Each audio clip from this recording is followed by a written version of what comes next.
Assalamualaikum warahmatullahi wabarakatuh. Saya melihat masalah jalan tol di Sumatera Barat ya, yang rencananya untuk si Cincin Bukit Tinggi akan dilakukan pengerjaannya dalam waktu dekat. Ada dua kubu ya, atau dua kelompok lebih tepatnya yang sama-sama punya alasan.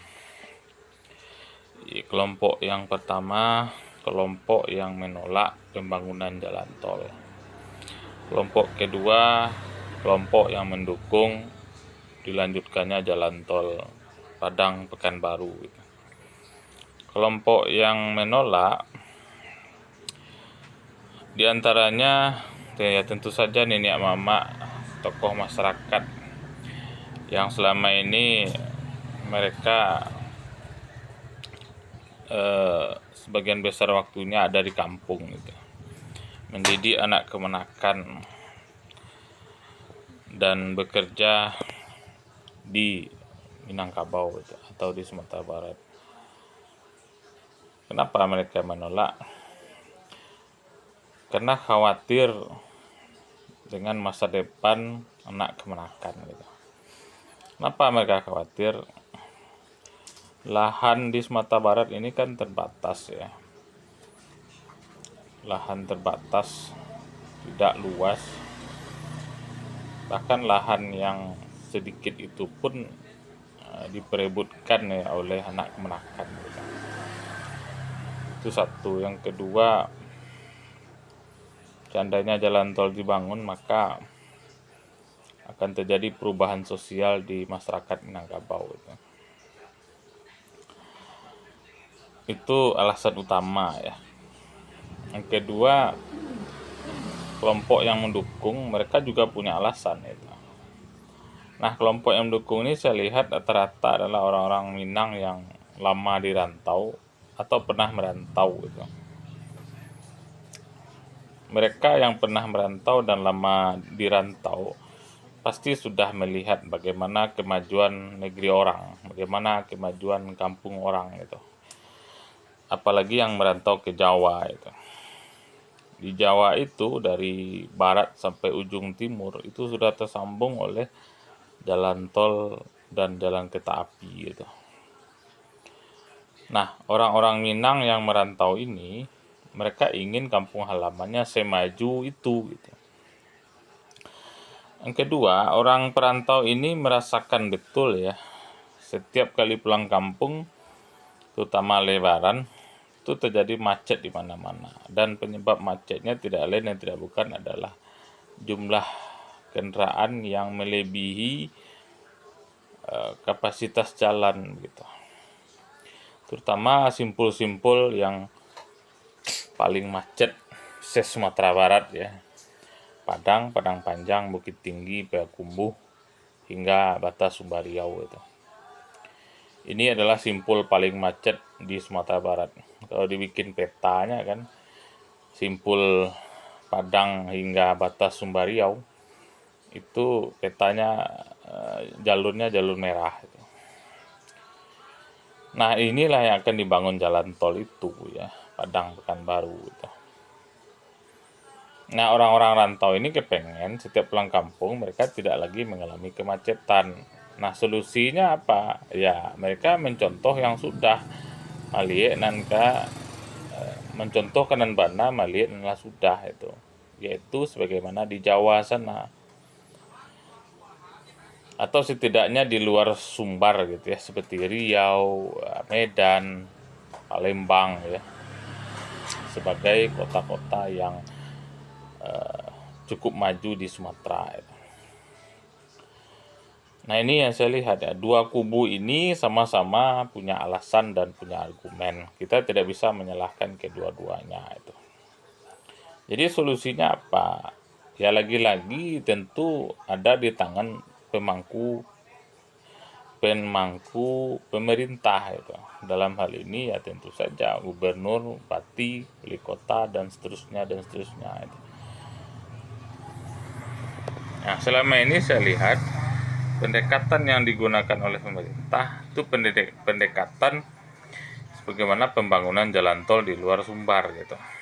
Ini kan tidak bisa ya, karena status tanah di Minangkabau beda dengan status tanah di luar Minangkabau itu. Saya menyebut Sumatera Barat ini Minangkabau ya, karena secara wilayah Sumatera Barat ini kan semuanya itu bekas wilayah Minangkabau itu. Nah, ini yang menjadi titik persoalan gitu. Di Minangkabau itu tigo tungku sajarangan ya, tali tigo sapilin gitu. Basilang kayu ditungku, disinan nasi mako kamasa, artinya musyawarah mufakat gitu. Semua persoalan itu, baik persoalan besar maupun persoalan kecil, itu dimusyawarahkan. Dan kalau dimusyawarahkan dengan melibatkan semua pihak, saya yakin jalan tol itu bisa dikerjakan gitu. Ini masalahnya. Jadi antara kubu pendukung dengan kubu yang menolak itu tidak ada titik temu. Harusnya kan titik temunya kan pemerintah itu. Nah, pemerintah pendekatannya adalah pendekatan bagaimana di luar Sumbar gitu. Ya berbeda lah gitu. Makanya tol Padang Sicincin kan walaupun jaraknya hanya 36 km merupakan tol terlama di Indonesia pengerjaannya begitu ya. Apalagi kalau kita lihat tantangan untuk tol Sicincin Bukit Tinggi ya, dari Padang Panjang ke Bukit Tinggi itu berapa nagari-nagari yang dilewati itu, berapa rumah, berapa sawah, ladang, kebun, tanah ulayat, dan lain sebagainya itu. Ya sulit, ya sulit memang itu. Tapi kalau dimusyawarahkan akan mudah itu. Nah, pertanyaannya mau nggak pemerintah duduk bersama lapang-lapang gitu kan, dengan nenek mama, tokoh masyarakat dia pandai dan semuanya dilibatkan. Ya kalau toh memang masyarakat itu menolak ya, tentu ada solusi lain ya. Apakah trasenya dialihkan kan gitu ya. Nah, jadi sebenarnya jalan tol ini kan sudah 10 tahun ya, sejak era Jokowi awal ya, itu kan sudah ada rencana jalan tol Padang Pekanbaru itu kan dari sebut-sebut. Masalahnya kan penyelesaian kita, pendekatan kita selama ini itu pendekatan yang birokrasi gitu. Tidak melihat kearifan lokal, tidak melihat kebutuhan masyarakat gitu. Ya. Untuk khusus di Sumatera Barat ya, atau di Minangkabau itu. Kalau Riau, kenapa Riau itu cepat pembangunan jalan tolnya? Karena sebagian besar jalan tol itu melalui lahan-lahan perusahaan-perusahaan ya, terutama sawit gitu ya, baik PTPN maupun swasta itu. Itu kan tinggal ganti rugi saja, lagi berapa hektar yang terpakai itu tinggal dibayar. Sumatera Barat nggak bisa gitu. Satu kapling tanah itu kan harus dilibatkan nak kemenakan minyak mamak segala macamnya itu ya. Makanya belajar dari tol Padang Sicincin lah ya. Itu kenapa lama ya, penyelesaiannya lama itu. Karena kita menggunakan pendekatan Jawa ya, atau pendekatan luar Sumbar itu. Makanya lama. Karena harus menyelesaikan ribuan petak-petak tanah, dan itu tidak gampang itu. Kalau di Riau ya, atau di luar Sumbar, sekian kilometer jalan tol, paling pemilik lahannya 10 orang paling banyak itu kan. Kalau di Sumbar nggak bisa ya. Nah, ini kendalanya ya gitu. Jadi mau jalan tol dibangun baik, bagus ya. Kalau saya pribadi, saya sejak awal mendukung bangunan jalan tol ya. Karena zaman sudah berubah ya. Tidak bisa lagi kita memakai logika ekonomi tahun 80-an ya. Karena ini logika ekonomi yang harus dipakai adalah logika ekonomi tahun 2026 ya.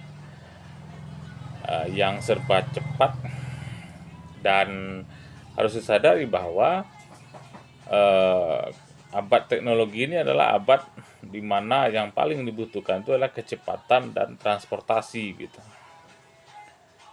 Makanya kalau kita lihat ya, kenapa banyak sekali truk-truk yang masuk ya, tidak hanya di Sumbar tapi juga di semua daerah, itu karena pola belanja masyarakat Indonesia itu adalah pola belanja yang tidak lagi offline ya, tapi online gitu.